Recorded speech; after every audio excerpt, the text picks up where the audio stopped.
ನನ್ನ ಕಬ್ಬಿನ ತೋಟದಲ್ಲಿ ಪ್ರತಿದಿನ ಯಾನೆ ಬಂದು ನನ್ನ ಕಬ್ಬುಗಳೆಲ್ಲ ಹಾಳಾಗ್ತಿದೆ.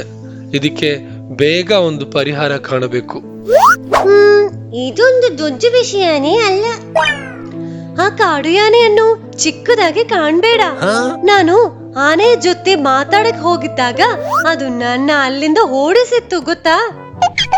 ಓ, ಆನೆ ಶಾರವನ್ನು ಓದಿಸ್ಬಿಟ್ಟಿದ.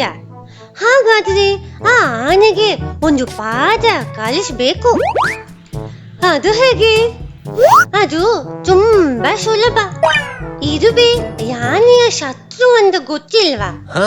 ನಾವು ಕಬ್ಬಿನ ತೋಟದಲ್ಲಿ ಇರುವೆಗಳನ್ನು ಬಿಡೋಣ. ಅದು ಯಾನೆಯ ಸೊಂದಲೊಳಗೆ ಹೋದ್ರೆ ಯಾನೆ ಕಥೆನೆ ಮುಗಿತು. ಮತ್ತೆ ಯಾನೆ ಈ ಕಥೆನೆ ಬರೋದಿಲ್ಲ.